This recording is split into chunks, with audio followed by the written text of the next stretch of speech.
A kingdom built on fear, a prophecy that shook a throne, and a desperate king willing to commit the unthinkable to hold on to power. Herod the Great, visionary tyrant and one of history's most ruthless rulers, would stop at nothing to erase the threat of a newborn king. But did his brutality seal his fate, or was he simply another pawn in a story far greater than himself? Where are you watching from? Drop your location in the comments, we'd love to know. If you love history, mystery, and the untold stories of the Bible, hit subscribe and turn on notifications. You won't want to miss what comes next. Now, let's dive in. Bethlehem, a quiet town under the reign of King Herod, became the stage for an unspeakable tragedy. The night was supposed to be like any other, but it turned into a scene of horror when Herod's soldiers marched through the streets, swords gleaming under the pale moonlight. Their orders were precise. No male child under 2 years old was to survive. Mothers clutched their infants, their desperate cries piercing the cold air. The sound of doors being kicked open, the gasps of terrified families, and the screams of the innocent filled the town. This was not the act of an invading army, but of the very king sworn to protect them. The massacre had begun. Herod's infamous decree was recorded in Matthew 2:16. Then Herod, when he saw that he had been tricked by the wise men, became furious, and he sent and killed all the male children in Bethlehem and in all that region who were 2 years old or under, according to the time that he had ascertained from the wise men. The reason for such brutality stemmed from one thing: fear. Fear of losing power, fear of the unknown, fear of a prophecy that spoke of a child destined to be the king of the Jews. For Herod, there was no greater threat than a rival, even if that rival was still an infant. The prophecy of a coming Messiah had circulated among the Jewish people for centuries. Micah 5:02 stated, "But you, Bethlehem Ephratah, though you are small among the clans of Judah, out of you will come for me one who will be ruler over Israel, whose origins are from of old, from ancient times." This prophecy was well known among the religious elite, and when Magi from the east arrived in Jerusalem seeking the newborn king, Herod's paranoia reached new heights. Matthew 2:02. "Where is he who has been born King of the Jews? For we saw his star when it rose, and have come to worship him." Their words struck fear into Herod's heart. He was king by Rome's authority, but if there was another, one chosen by divine will, his throne was in jeopardy. Herod summoned the chief priests and scribes, demanding to know where this child was to be born. Matthew 2:05. They told him, "In Bethlehem of Judea, for so it is written by the prophet." Feigning piety, Herod instructed the Magi to find the child and report back, claiming he too wished to worship him. But when they failed to return, his true intentions were revealed. If he could not find the specific child, he would ensure that no child of the correct age remained. Thus, the massacre was set in motion. In his mind, it was a simple equation: eliminate the child, secure the throne. The brutality of the order stunned even those accustomed to Herod's cruelty. Historical sources confirm that Herod was no stranger to murder. The Jewish historian Josephus, though silent on this particular event, recorded numerous instances of Herod eliminating perceived threats, including his own family. Josephus, Antiquities of the Jews, November 7, 16. He did not even spare his own sons, as he suspected them of treachery and ordered them to be strangled. If a man could kill his own children, what would stop him from slaughtering strangers' infants? Yet despite Herod's efforts, the child he feared had already been taken to safety. Matthew 2:12-14. And being warned in a dream not to return to Herod, they departed to their own country by another way. And Joseph took the child and his mother by night and departed to Egypt. Herod's paranoia had driven him to commit one of history's most infamous atrocities, yet it had ultimately been in vain. The prophecy he sought to prevent had already unfolded. In his desperation to erase a threat, he had only cemented his place in history as one of the Bible's most reviled figures. As the wailing in Bethlehem faded into silence and the soldiers withdrew, Herod sat in his palace, believing he had secured his rule. But power, once threatened, is never truly safe. His reign, though grand in its accomplishments, would always be overshadowed by the bloodshed that stained his hands. And the irony was undeniable. The child he sought to destroy would not be remembered as just another victim of tyranny. He would become the most influential figure in human history. Herod the Great was a man caught between two worlds. He ruled Judea as king of the Jews, yet the people he governed never truly saw him as one of their own. His lineage was his greatest weakness. He was an Idumean, not a pure-blooded Jew. His father Antipater was an influential advisor in the Hasmonean court and had converted to Judaism, but conversion alone was not enough to earn legitimacy in the eyes of the Jewish elite. Deuteronomy 17:15. You may indeed set a king over you whom the Lord your God will choose. One from among your brothers you shall set as king over you. You may not put a foreigner over you who is not your brother. To the Pharisees and the priestly class, Herod was nothing more than a foreign usurper propped up by the Romans. Unlike the Hasmonean dynasty before him, Herod did not ascend to power through Jewish law or divine favor. He fought for it, clawing his way to the throne through political cunning and brutal force.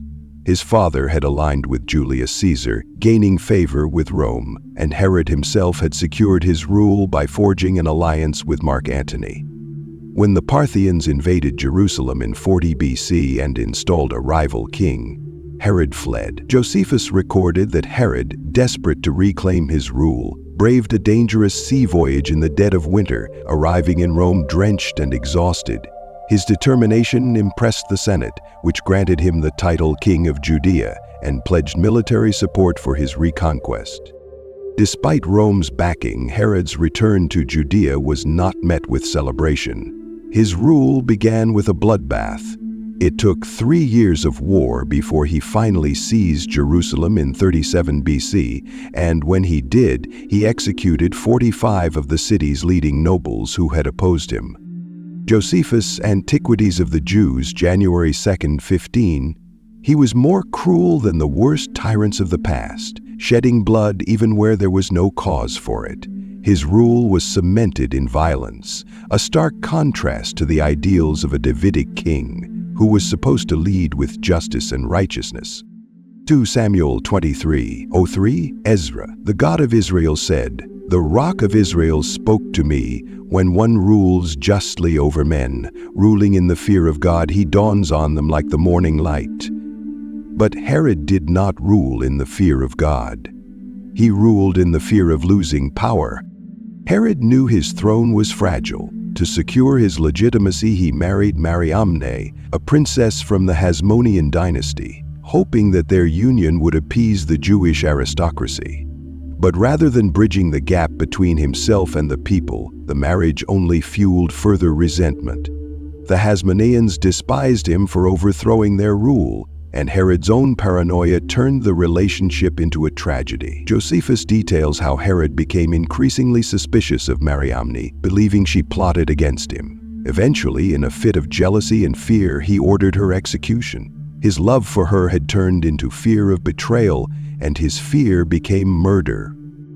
If Herod could not earn the love of his people, he would rule them through fear.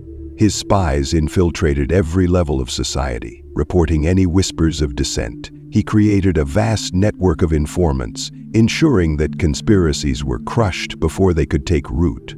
But even with his enemies eliminated, he could not rest. He feared everyone, including his own sons.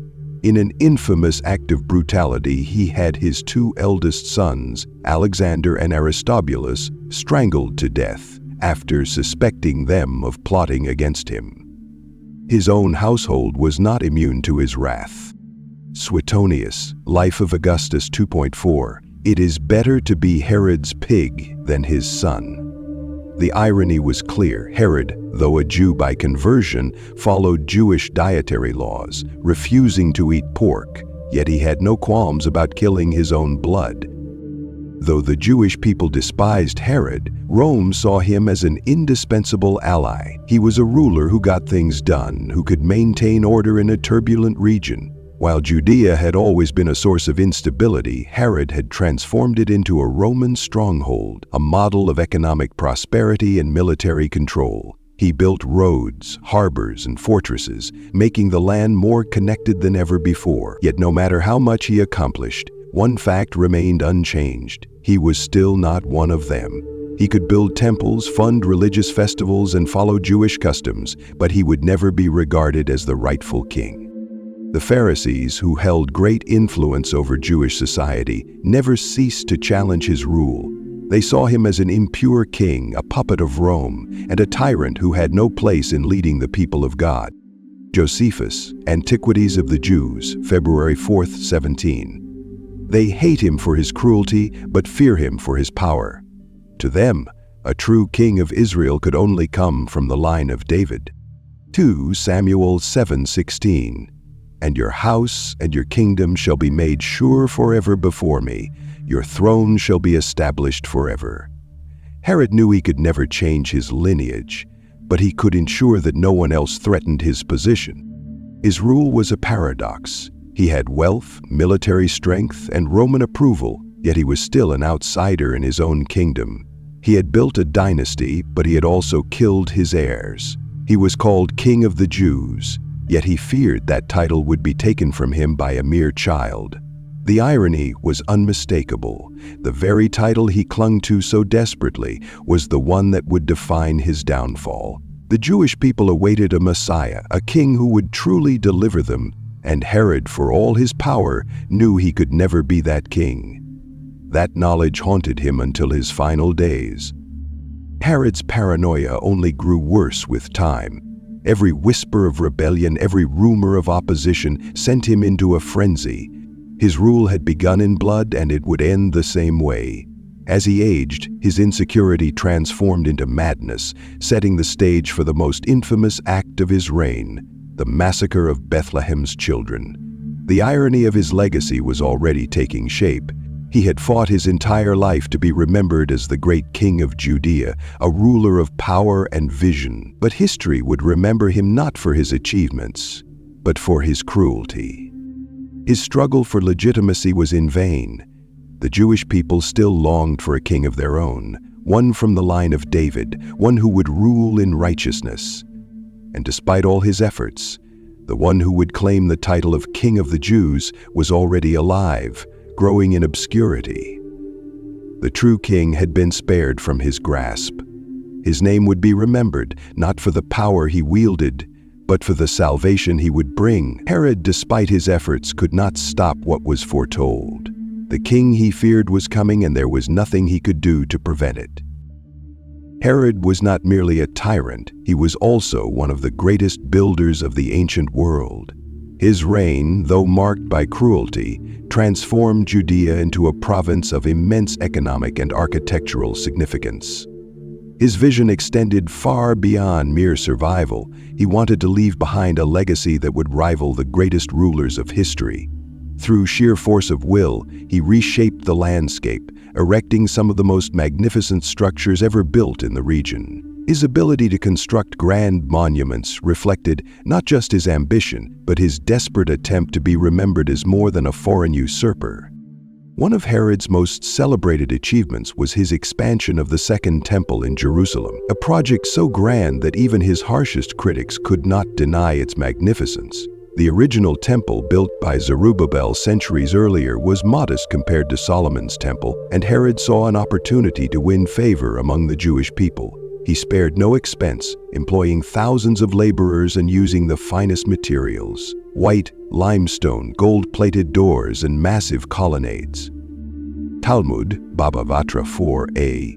Whoever has not seen Herod's temple has never seen a beautiful building in their life. The temple's courtyard was expanded, new walls and gates were constructed, and the entire structure became an architectural marvel. Yet for all its splendor, Herod was never allowed to enter its most sacred chamber, the Holy of Holies. Though he built the temple, he remained an outsider in the very faith he sought to control. Despite his efforts, the priests and religious leaders remained suspicious of him.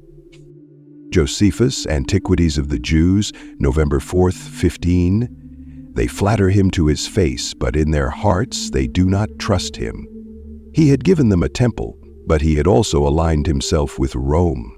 The people of Judea tolerated him because of the benefits he provided, but they never fully accepted him as their true king. 1 Samuel 13:14. The Lord has sought out a man after his own heart, and the Lord has commanded him to be prince over his people, because you have not kept what the Lord commanded you. Herod, for all his power, could never claim to be the chosen king of Israel. Beyond Jerusalem, Herod's architectural vision extended across Judea. One of his most ambitious projects was the construction of Caesarea Maritima, a grand port city that solidified Judea's place in the Mediterranean trade network. The city, named in honor of Emperor Augustus Caesar, was unlike anything the region had seen before. It boasted a deep-sea harbor made from hydraulic cement, an amphitheater, a hippodrome for chariot races, and even an artificial freshwater supply. This was Herod's attempt to elevate Judea to the status of a true Roman province, ensuring its economic prosperity and securing his place in history.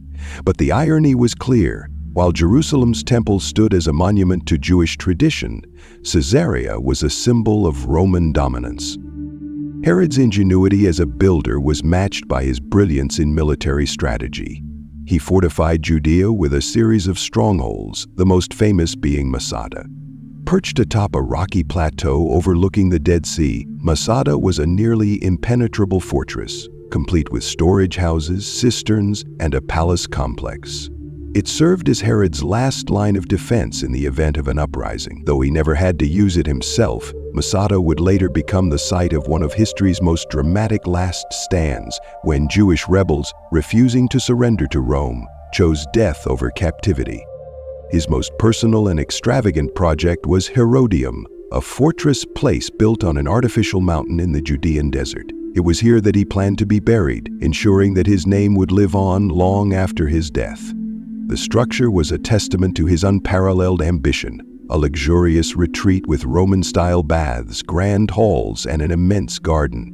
Even in death, Herod sought to command the landscape, shaping the earth itself to reflect his dominance. While Herod's building projects brought immense prosperity to Judea, they also deepened the division between him and his people. His close ties to Rome meant that his greatest architectural achievements were often associated with foreign influence rather than Jewish heritage.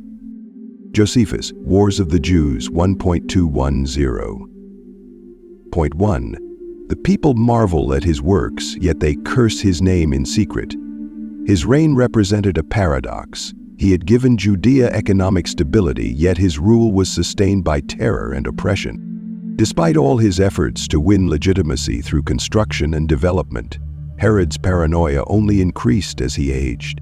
He may have built walls and fortresses to protect his kingdom, but he could not build defenses against his own insecurities.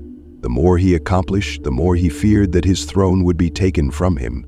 The grandeur of his temples, palaces, and cities could not silence the whispers of discontent that grew louder with each passing year.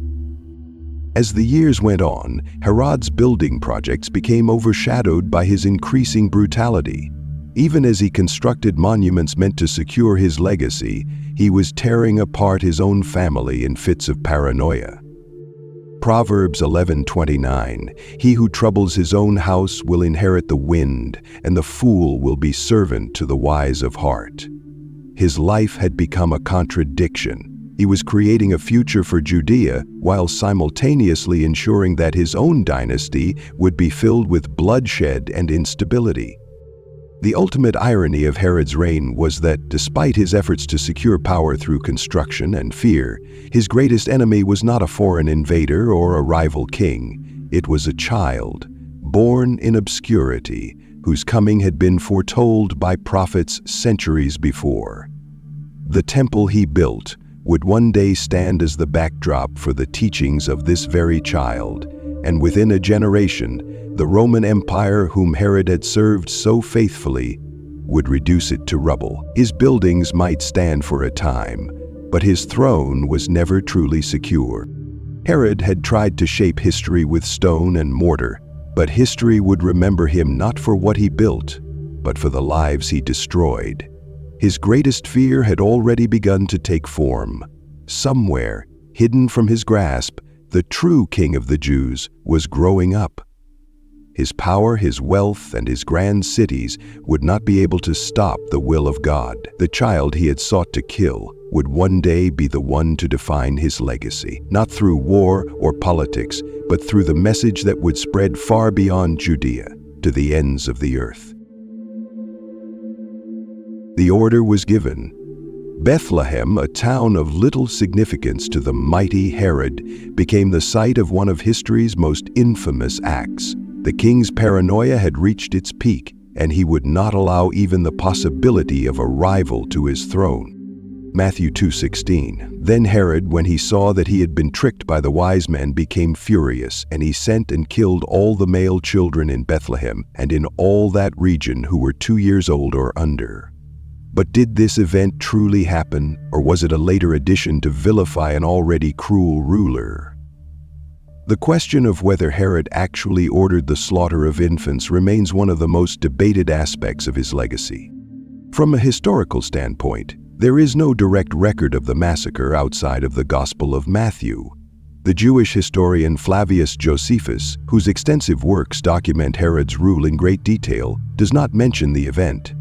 This has led some scholars to argue that the story may have been a later embellishment meant to align Herod with the archetype of a biblical tyrant. However, Josephus does record numerous acts of brutality committed by Herod, including the execution of his own sons, his wife Mariamne, and countless members of his court.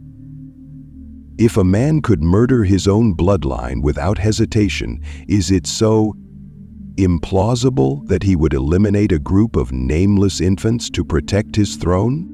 What must be understood is that Herod's cruelty was not indiscriminate. It was always politically motivated. He did not kill for pleasure. He killed to remove threats, real or perceived. The massacre of Bethlehem's children, if it occurred, would have fit perfectly within his pattern of eliminating any potential rival. Proverbs 6:34, "For jealousy makes a man furious, and he will not spare when he takes revenge." This was the very essence of Herod's reign, driven by fear, consumed by suspicion, and willing to commit any atrocity to maintain power. If the massacre did happen, why did Josephus not record it? One explanation is that Bethlehem was a small town, likely home to no more than a few hundred residents. The number of male infants under 2 years old would have been relatively small, perhaps only a dozen or so. In contrast to Herod's far more publicized killings of his own sons and high-ranking officials, the death of a handful of peasant children may not have been considered significant enough for Josephus to include. His focus was on Herod's political maneuvering and grand-scale brutality, rather than localized acts of terror. Regardless of whether the massacre took place exactly as described, its theological significance remains undeniable. The event mirrors the slaughter of Hebrew infants in Egypt under Pharaoh, as recorded in Exodus. Exodus 1:22, "Then Pharaoh commanded all his people, 'Every son that is born to the Hebrews you shall cast into the Nile.' The parallel is clear. Both tyrants, driven by fear, sought to destroy a chosen deliverer before he could rise. The massacre of the innocents thus serves not only as an indictment of Herod's character, but also as a fulfillment of biblical typology, linking Jesus to Moses as the new deliverer of Israel. Matthew's Gospel further emphasizes the prophetic fulfillment of this tragedy by quoting Jeremiah 31:15, "A voice is heard in Ramah, mourning and great weeping, Rachel weeping for her children and refusing to be comforted, because they are no more." This passage, originally referring to the Babylonian exile, takes on new meaning in the context of Herod's massacre. Rachel, the matriarch of Israel, symbolically weeps for the slain children of Bethlehem, reinforcing the narrative of loss and sorrow. Even if one were to dismiss the massacre as historical fiction, Herod's character leaves little room for doubt that he was capable of such an act. His entire reign was built upon calculated brutality. He had already wiped out the Hasmonean bloodline, ensured the execution of any potential challengers, and ruled through terror rather than loyalty. The idea that he would order the deaths of infants in response to a perceived threat is completely in line with his historical behavior. Psalm 37:12, "The wicked plot against the righteous and gnashes his teeth at him." Herod's actions, whether recorded in secular history or not, reflect the embodiment of this verse. Ultimately, the massacre of the innocents is less about historical verification and more about its place within the greater biblical narrative. The focus is not on Herod, but on the child who escaped his grasp, the child he feared more than anything. Matthew 2:13, "And being warned in a dream, Joseph took the child and his mother and fled to Egypt." Herod, for all his power and influence, was unable to stop the unfolding of divine will. The boy he sought to kill would one day return, not as a political rival, but as the King of Kings. Herod spent his life fighting against prophecy, against the very idea that his throne was temporary. Yet no matter how much he built, no matter how many people he killed, he could not prevent the inevitable. He had tried to stop the arrival of the Messiah, but in doing so, he had only fulfilled the words of the prophets. His paranoia had not secured his legacy, it had only sealed his infamy. By the time Herod's reign neared its end, the world had already begun to move on without him. His enemies were gone, his rivals eliminated, yet he was still not at peace. The greatest threat to his kingdom had been born, survived his wrath, and was now beyond his reach. The massacre of Bethlehem was his final, desperate attempt to hold on to power. But it had failed. His empire would not last forever.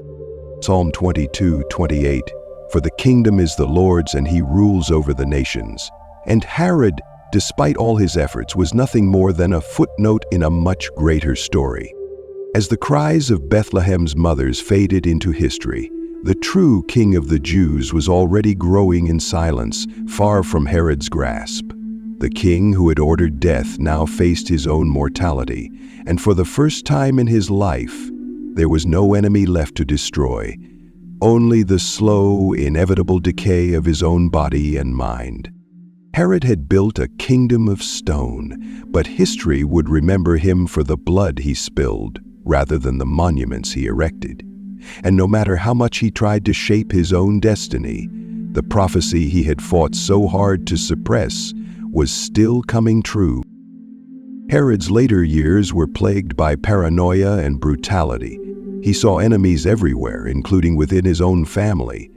His beloved wife, Mariamne I, had already been executed on suspicion of treason. Now he turned against his own sons. Alexander and Aristobulus were accused of plotting against him and were strangled. Later, his eldest son Antipater was also executed just days before Herod's own death. Beyond his family, Herod's cruelty extended to his people. In his final act of terror, he ordered that upon his death, prominent Jewish leaders be executed, ensuring that the nation would mourn. Fortunately, this order was never carried out.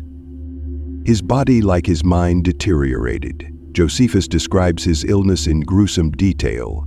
His body swelled, his breath turned foul, and his flesh rotted while he was still alive. He suffered from unbearable pain, convulsions, and ulcers. In a moment of despair, he attempted suicide, but was stopped by his guards. By 4 BC, after 37 years of rule, Herod died in his palace in Jericho. His body was transported with great ceremony to Herodium, the grand fortress he had built for his burial. With his death, his kingdom crumbled. Rome divided his territory among his surviving sons, and unrest followed. Within decades, Judea would fall under direct Roman control, setting the stage for future conflicts. Herod's legacy is one of contradiction. He was a visionary builder responsible for architectural marvels like Caesarea, Masada, and the expansion of the Second Temple, yet he ruled through fear.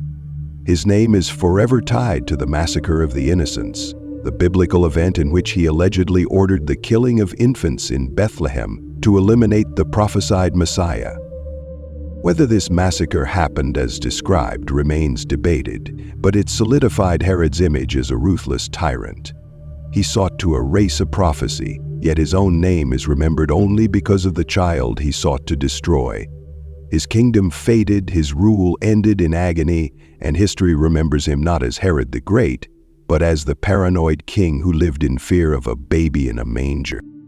Thank you for watching until the end. We hope this video has brought you a new understanding of one of the most ruthless events in biblical history and the legacy of a king whose name remains controversial to this day.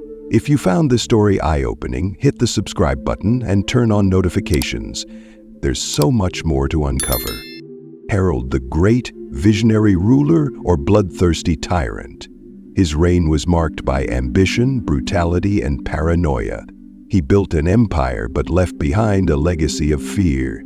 He tried to silence a prophecy, yet his actions only cemented it in history. His name endures not for his achievements, but for the atrocity that defines him. History remembers kings and conquerors, but some names are written in power, while others are written in blood. And Herod's story is one the world will never forget.